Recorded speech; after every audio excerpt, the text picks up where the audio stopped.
95% of it. And wow, that was a really weird experience. Okay, and I was just explaining to a bunch of folks who haven't seen the, who saw, this is the first time seeing Crime Wave. So seeing this ending first before the ending that's in circulation, and we're just talking about how it's quite different than the, yeah, that alternative ending that you made. Do you want to talk about that a bit, like the Yeah, the well, remade ending? the new ending. New ending, yeah. After that, you were discussing in the intro that there's that critic who you know. Yeah. kind of- I should mention that at the premiere, I told the projectionist to turn the volume right up to like play it loud, and just at around the time, at the point in the movie where the sort of the new ending begins, that's where the sound cut out during the premiere. Suddenly we lost sound.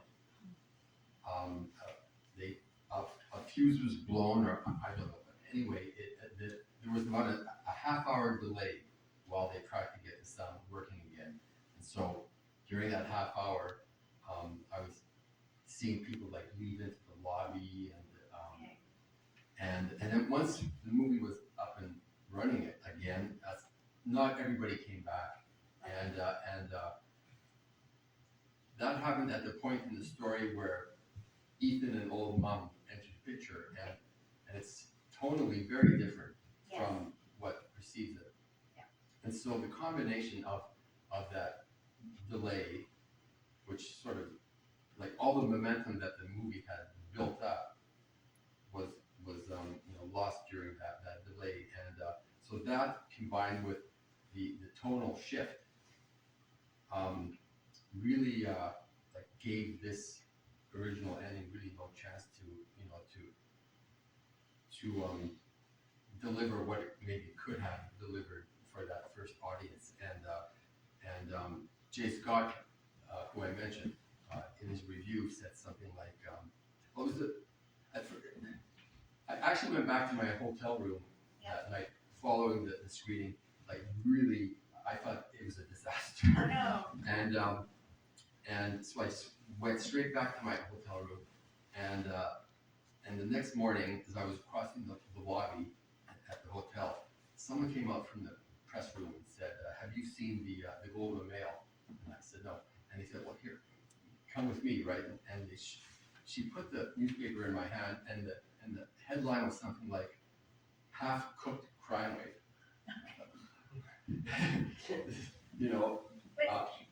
But then she said, "No, keep reading." The reviewers don't write their own headlines, and so the review began very flatteringly. It said something like, "If the great Canadian comedy ever gets made, I want to be the person to do it." But then it goes on to say that the last, when it cooks, it sizzles. But then I forget the wording, but that the ending didn't work, and yeah. But yeah, but aside from that, like the reviews are quite good, and it was really well received. Despite the fuse breaking and but I think there were a few reviews from the world premiere, but the film did not play again after the world premiere until I remade the ending. Right. And do you want to talk about the remade ending, and because it's quite different from the original, and because there's that fourth beginning and ending. Well, that's right. Yeah. Yeah. The new ending is really, it's so much better than what we just saw. I honestly feel like apologizing to you. We should screen the new ending as well at some point. But yeah, it's just tonally, it's more like the first two reels, and every instance of Stephen writing one of his, the top sequences. Yeah. It begins with a street light. He's writing by the street light, and in the new ending, what happens is the street light falls on his head, and it sort of supercharges him. And then he writes the ultimate beginning and ending, which features himself as a successful color crime movie maker. And I mean, it just seemed like the perfect, last act to the movie that completely eluded me when I was, when I initially wrote the screenplay. Right. Yeah. Yeah, because there was also a car accident. I think that's what I remember, right? Like, he meets this script doctor, and I remember the script doctor too was like more close up, the face. Yeah, It was really scary. I remember being completely terrified. I forgot that we reshot so many scenes. Yeah. There are scenes in the new ending that appear in this as well, but they were reshot for the new ending, and they're so much better in the new ending. And it goes on to maybe I won't give it away because it's so brilliant. But it's really nice to compare the two. I think this would make, as people have said over the years, this would be a terrific, special feature, and I think it's instructive, right. To see, how something can be maybe salvaged, or Right. I mean, in terms of, comparing it to the new ending, maybe it can be sort of looked at as a cautionary tale. When I used to write my scripts, I never used to hand them around for feedback, and when I finished my films, I never used to have test screenings before premieres. Right. And so actually the world premiere was in effect at the same time the movie's first and only test screening. That's very. I read that the print. You just got it from the lab and you went to the airport. Well, with it in your hand. We were the movie got into TIFF, or not, well, the festivals, based on the first two reels, which were ready, but the third reel was not ready yet. And I actually picked up the third reel on the way to the airport from the lab, which was on Century at the time. It wasn't even screened for scratches, and so it was just a crazy way. Yeah, like the story, like the production history and the story around Crime Wave is just I feel as complex as the story itself. And I'm wondering if you could talk a bit about how you got started, like how this, where Crime Wave came from.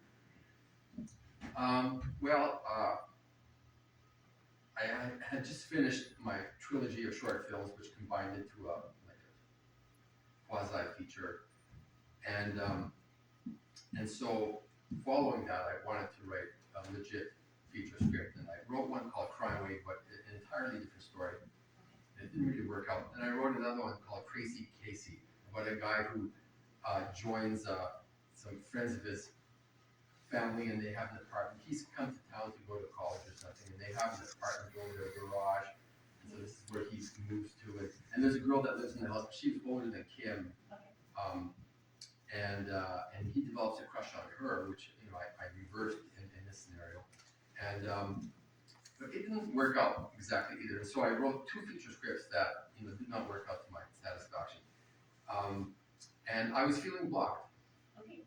And then one day I was sitting at my kitchen table, and I just I always used to write my scripts longhand first. So I just had my my lined paper in front of me, my pencil, and I wanted to keep the title Crime Wave, so I put that at the top, and then I wrote the top after the title, and so what came out, it was almost like automatic sort of writing or something. I had no sort of notion of where I was headed with this, but I was just sort of living some sort of wish fulfillment fantasy, I think, and humorously in writing the top sequence. And then when I got to the end of this short sort of sequence, I thought, well, what can happen now? And it just and something just came out of the blue. I suddenly, the little girl character came into the picture, and she says what she basically says in the film here, that was the opening to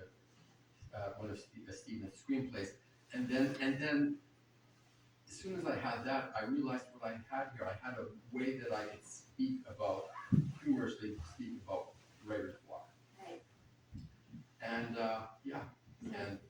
and it took me, it was a very short sort of process of writing in maybe 6 weeks or less. And I never used to do multiple drafts, so there was like the pencil draft, and then I typed it out, and then I actually gave it to one person to read. That was George Tolles.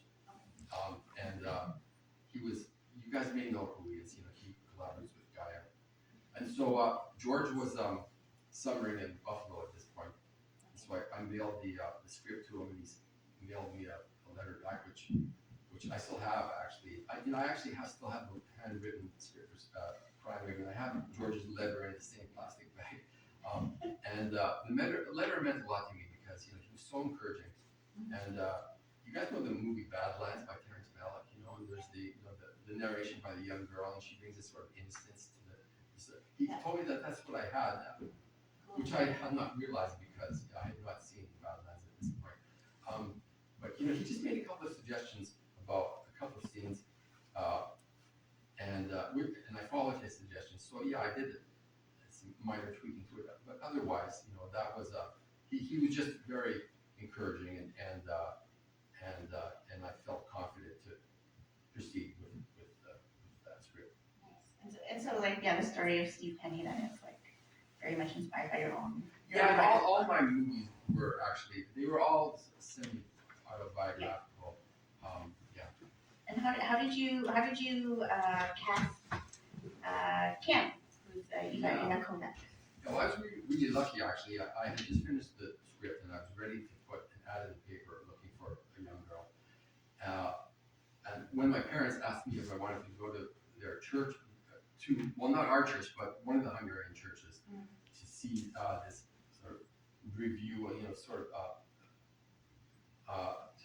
of like a bunch of sketches and what have you, put on by the children of the congregation. And so this is something that I normally would really avoid.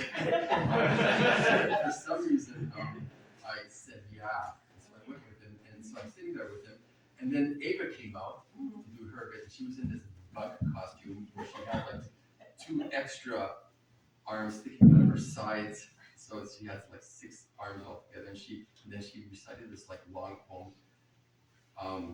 and she just was so great. She was so charming, and immediately I knew that this was the person. And as it happened, her father worked for my father. My father had a construction company, and he was an engineer working for my dad. And so I already had an in with the family. I knew him. And so I made a beeline for backstage when it was over, and I asked them right there if they would be interested in having their daughter star in my movie.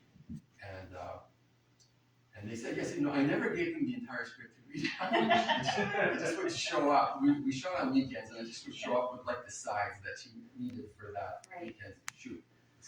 So I don't think they really knew what they And I read that she didn't either, right? Like she. No, and being so young and everything.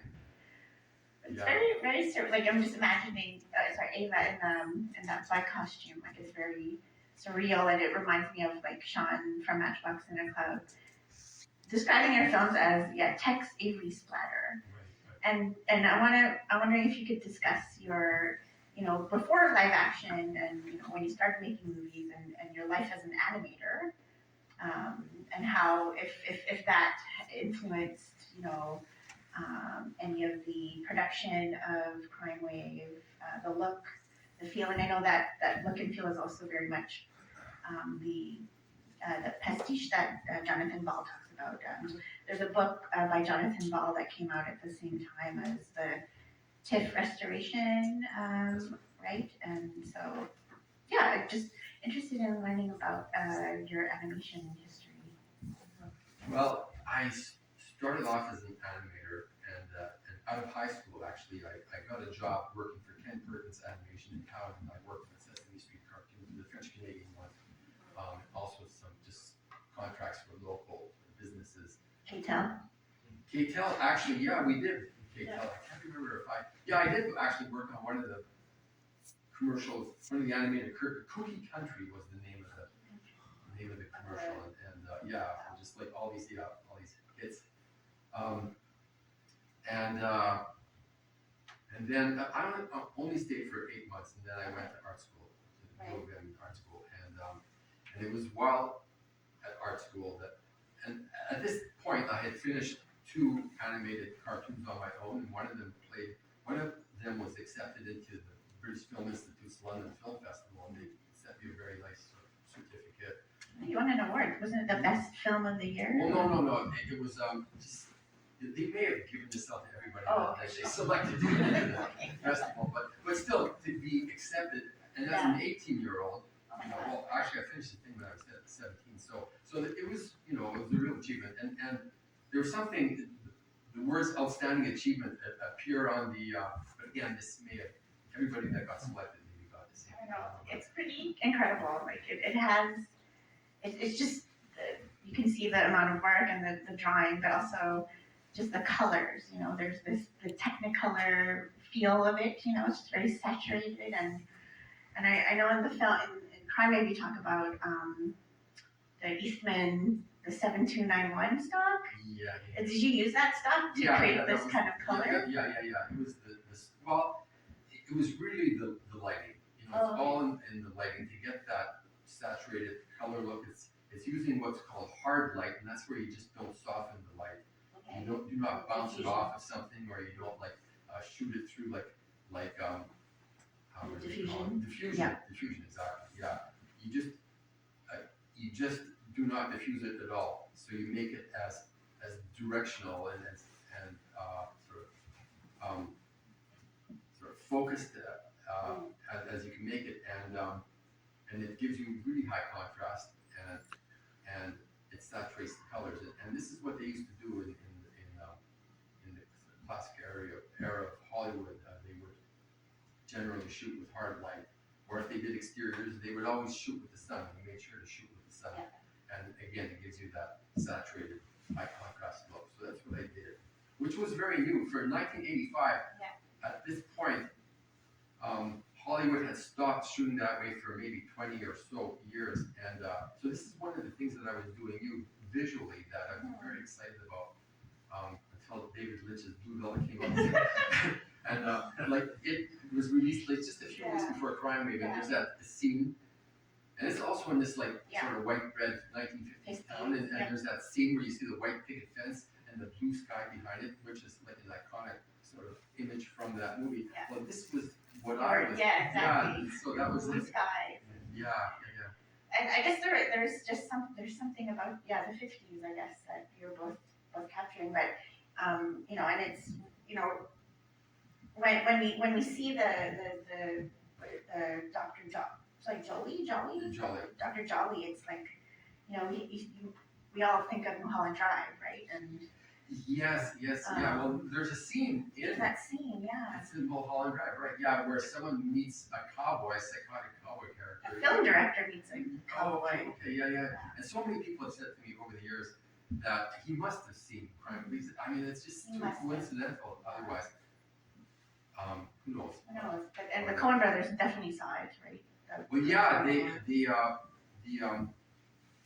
distributors, when they North Star, when they bought the rights to the film, they actually sent the film to the Coen brothers. The Coen brothers at this point had just come up. They had just made one film. It was Blood Simple, but already it was looked at as sort of young brothers. It was very sort of a new wavy kind of film, and so my distributors thought that they would get Crime Wave, and so that's why they sent Crime Wave to them. And if anything came of this, I don't know. They did this behind my back, and I don't know if the Coen brothers gave them any feedback or anything. But I thought it was awfully interesting that about 3 or 4 years later, the Coen brothers came up with their own writer's block comedy, Barton Fink, Yeah. So, yeah, that was possibly interesting. Yeah. Well, let's open it up to the audience. I'm sure there's a ton of questions. Oh, there's one right there already. Did it ever cause any problems that there wasn't a movie with the same name, the same year, written by the Coen Brothers actually? That's right, yeah, well, it did actually, and my distributors, actually retitled my movie The Big Crime Wave in the US. So there are two VHS versions of it. There's in Canada just Crime Wave, and in the States it's The Big Crime Wave, and Crime Wave is spelled as one word. Yeah. And on the titles in the actual film, they superimpose this like very video-y looking The Big on top of it. It's awful. You couldn't approve that anyway. Yeah, you know what, I was the whole experience of what happened with these distributors, it was just like a nightmare. It was just awful. But I lost all control of the film, and yeah, I had no idea. They offered pretty good money actually for it. But then in the contract, it said that I would receive this money within 18 months of the first theatrical release, and then they proceeded not to release it theatrically. And when I saw what they were trying to do, then I went to Wayne Palumbo, who ran Cinema 3 here in town, and I asked him if he would book the film for a week, and he agreed to. And then I got a hold of my distributors, and I said, okay, I know that you've had someone book the film, and so this constitutes a theatrical release. And so I just wanted to let them know that I knew, so they couldn't pretend that they had not received like this request to play it, yeah. And so like maybe 18 months or maybe even longer. But now we're talking about 3 years since I signed the contract. I finally got my money from them, and that was a very very hard way to learn the ropes and what can happen. Any other questions? Did I answer your question? Actually, what was it? I just wondered if it could have ever caused any problems. Oh yeah. Wow.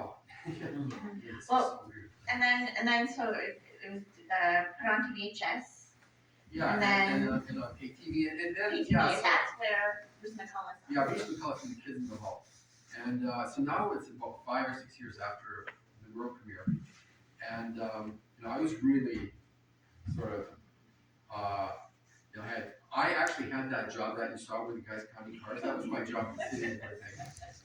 For how long did you do that I for? was there for the entire 80s. Oh, wow. Yeah, but it was a perfect Cool, job yeah. because it was 7 hours a day, no stress whatsoever, and you made pretty good money. And plus, you get laid off in the winter and collect unemployment insurance. So it's freed up. I had all this time to work on my films. Exactly. Yeah, and so anyway, but I had quit my job at the end of the 80s, and none of the screenplays that I wrote after Crime Wave worked. I decided after Crime Wave not to do my silent man thing anymore, not to be in my films anymore, not to sort of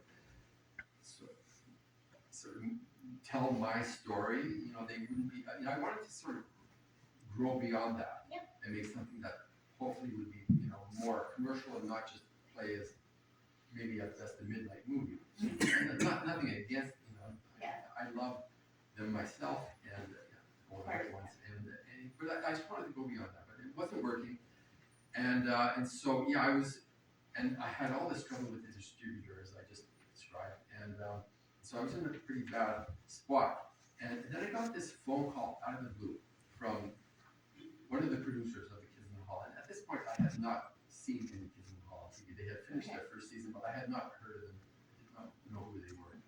But she said, anyway, one of the kids saw your film, and they would like to meet you. Would you be interested? I said, well, sure. So they flew me to Toronto, and I brought some of my films with me, and we watched one of my shorts, or two of my shorts, with the kids. I sat down with the kids in their production office, and we watched two of the shorts. And they just hung on every frame. they were, my shorts were even maybe, especially Springtime Greenland, it's even more experimental than Crime Wave. But it's a very good film, and it's very funny, and they liked what they saw, and so they offered me this opportunity to direct for them, and I never worked on an actual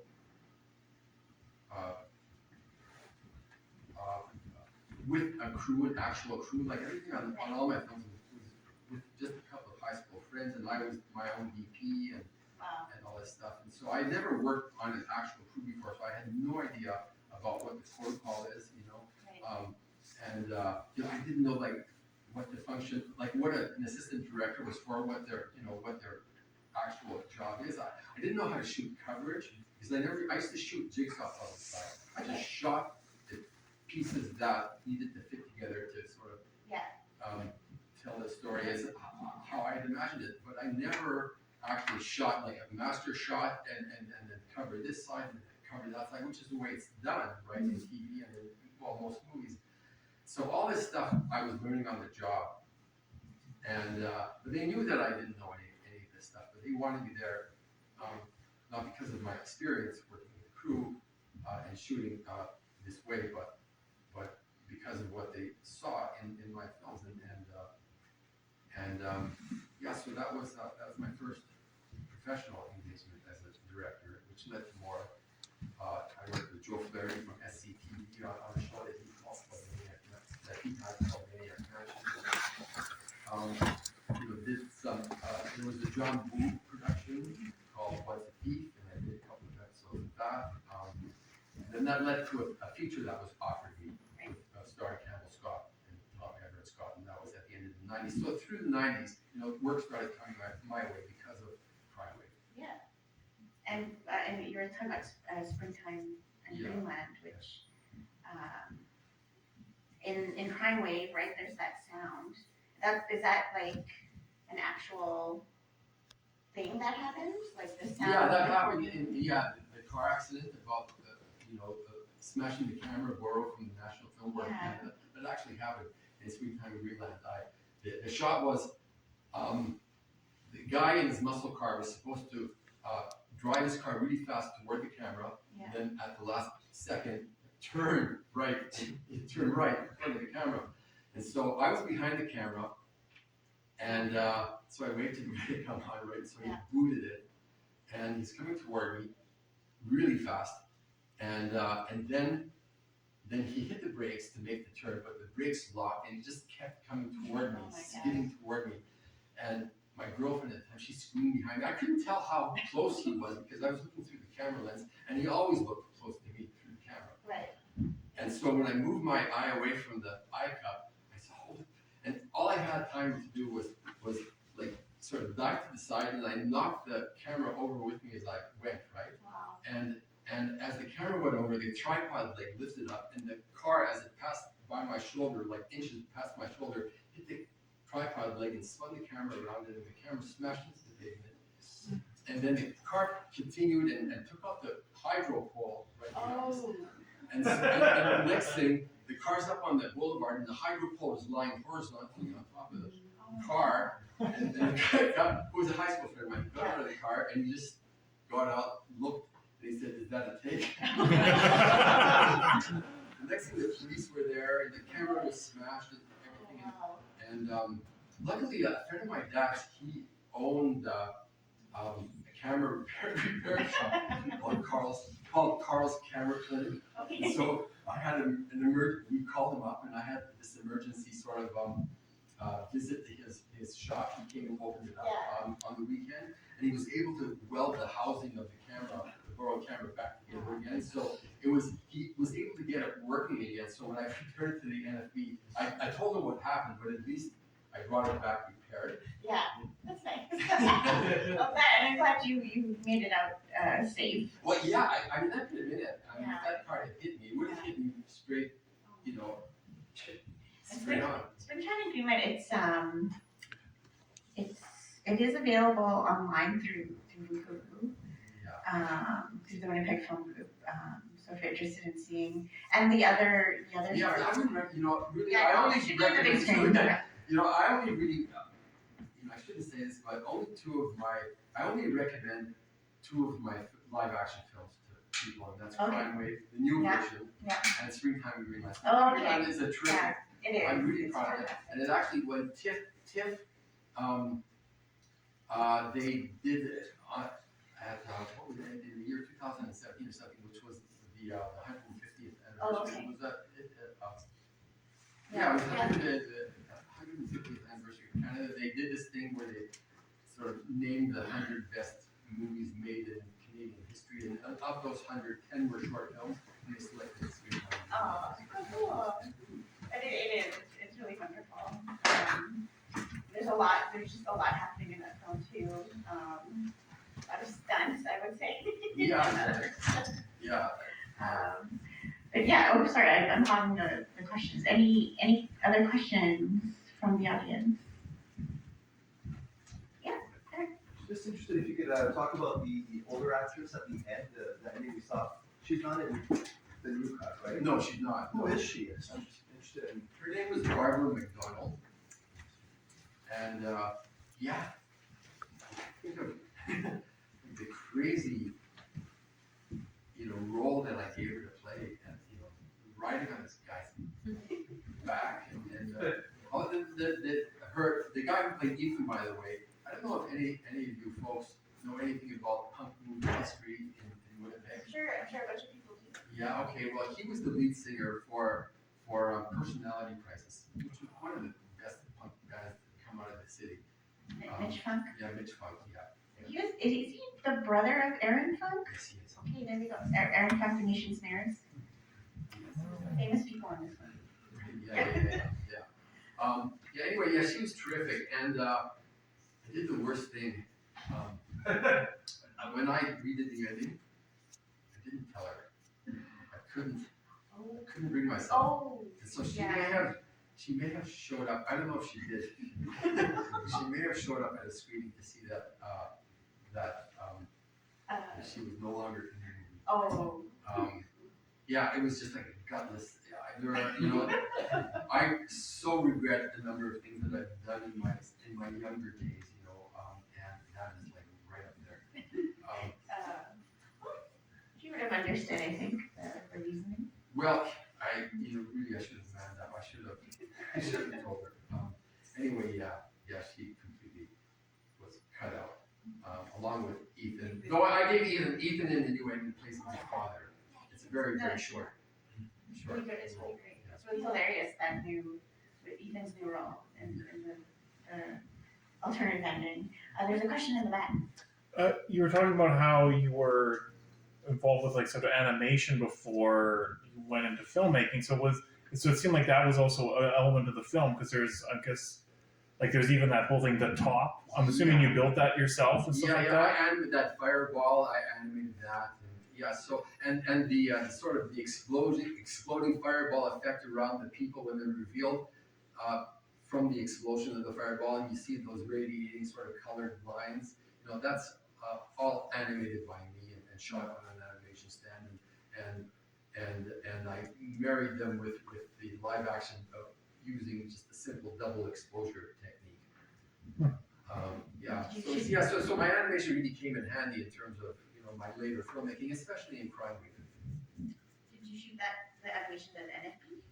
No, actually there was a company called Audience West, and they were in the Bait Building, which is on McDermott. That's where the Winnipeg Film Groups, that was one of their earlier locations. Okay. So that's where Audience West was, and they had an animation camera there. Cool. And that's where I shot this stuff. Though the NFB also had an animation stand, though I don't think I ever used their animation stand. Have you done any animation in the last 20 years or so? No, I have not. No, I have not. No, I've recently returned to making art though. I also did comic book art. So while in junior high school, and in high school, it was really a toss up whether I wanted to be an animator or a comic book artist. And when I was in university at art school, I was at the same time doing a weekly, or was it a monthly, comic strip in the Manitoban newspaper. And just recently I've returned to doing comic art. I'm actually working on a graphic novel now. And Cool. really enjoying it. Yeah. What's it about? Well, it's an adaptation actually of a short story by F. Scott Fitzgerald called Bernice Bob's Her Hair. It's one of his more popular short stories that first appeared in the Saturday Evening Post. And yeah, I thought because it's like more or less the 100th anniversary of the story, and otherwise, you know, so there was that to it, and otherwise, again, it's one of his most popular short stories, and its themes are still as sort of relevant today as they were 100 years ago. So I thought it would make for a good, you know, story to adapt, and the fact that his name would be on it, you know, will hopefully help with the sale. We'll see, you know, I don't know what's going to happen with this thing, but hopefully it'll sell. Time. Any other questions? Karen? I was trying to recognize the locations in Crime Wave. Can you mention a few places where it was shot? Sure, yeah. Well, her neighborhood, we shot that in Armstrong's Point, Oh, okay. on Middlegate, actually. And so, like, when she's walking with Stephen and they meet Jane, who goes, Jane, all that's on Middlegate. And sadly, the house that we used has been renovated sort of beyond recognition from the movie. But that was not in Armstrong's Point. That was at the end of Academy Road on the other side of Route 90. You know, you're going down Academy, then you arrive at Route 90, and then there's a bit more of Academy on the other side of Route 90. Well, at the end of Academy on the other side, that's where we shot Kim's house. And it was like the perfect location because it had the garage, and the way it was sort of configured, you know, sort of, it's like not behind the house, but just sort of off to the side. It just made for such a wonderful sort of composition in terms of the house and the garage, and we were so lucky about that. Yeah, I actually just went by there just this last summer during a bike ride to check it out, and very sadly I saw that they had added to the house, connecting it to the garage, and so it just does not look like this anymore, you know, so that's really too bad. Otherwise, yeah, just around the Exchange District, and yeah, Anything in Transcona? nothing, No, not that I remember, no. Alright. Any other questions? How much time do we have left? Oh, yep. Yeah, but like where out of town? Like I noticed you've shot in the countryside, but where exactly in Manitoba? Where was that? Yeah, it was, there's, I forget the name, the number of the road, it's like a 2-lane highway. We used to get to it by going south on Pembina Highway and then turning west along the Perimeter Highway, and then just sort of where the Perimeter might turn north again, just before there's a highway that goes south from the Perimeter, maybe number 3 or something, for some reason that number's weird. Anyway, that's where we shot, and it's just like, I never used to, you know, this whole thing, we never used to get permission to shoot anywhere. And so here we are shooting on the streets or shooting on a highway, and we would just, you know, if we saw cars coming, we would just sort of move our equipment off the highway, you know. It's just the craziest, the kind of thing that, yeah, that you know, you would only, well, and especially like where I almost like got killed with the car coming toward me. Again, we had not got. There isn't much police action. I heard like in Toronto, that you have to get a permit or else like you just can't shoot. You can't shoot anything. Yeah. But here it's a bit. Yeah, it's a bit No more more relaxed loose. here. Yeah, okay. Well, for independent people, yeah. Right, yeah. Yeah, but this was real guerrilla style of filmmaking. Yeah. It's finest and stupidest. And it's the Bolex too. Like you shot Crime with the Bolex. Yeah. Almost everything except the scenes where I needed an Airflex to shoot sync sound, and there were very few scenes where we actually used it. Really, it was just during Dr. Jolly's motel room scene. That, you know, all the dialogue in the movie was post-sync. It was all replaced, except for the motel room scene where Dr. Jolly's on the phone. That was shot with an Airflex, and that was, you know, actual sync sound from the day. And then when he meets me on the field, in this version that we saw, but when we reshot it, that was also done post-sync. Yeah, so, yeah, really, everything, I mean, everybody does a fantastic job, you know, lining their sort of, their ADR up to, you know, what we shot like months before. It gives it there's this quality, that beauty quality to it too, which is really, really fantastic. And Well, that's why I did it, you know, last thing I wanted this film to sound like was like a typical, you know, film at the time. I wanted it to be so different, and so, I don't know if you noticed, but I never moved the camera except for once or twice or 3 times, you know, everything's shot tableau style, just like a locked off camera. So there was that, there was using hard light and the saturated colors, and then there was, the sound, which I called selecto sound, and it was meant to sound like a radio play, where if you were to close your eyes, you would never know whether really you're inside or outside, or, you know, everything just is this sort of even, dry sound. And so all these things combined to give the movie, just from this, you know, just from a sound and visual standpoint, a real, you know, unique. And yeah. very original in its homage. And that's like the pleasure in watching it, and just that repetition and the different beginnings and endings, and completely delightful and hysterical. All right, question? Could you say some of the pieces you worked on for the kids in the hall? Because what you just described sounds a lot like Twenty Helens. Did you work on that particular bit? No, I didn't. I did some cops with Bruce and Mark. I did It's a Fact. Remember the girl runs towards the camera? Did that. I did Mr. Heavyfoot, Dave. Actually, I was the first to do that one. I wasn't the first to do the It's a Fact with cops, but I was the first to do Heavyfoot. And so I actually gave that a lot of the look that Crime Wave has. I told the cinematographer to take the diffusion off the lights to begin with, and I shot it tableau style again,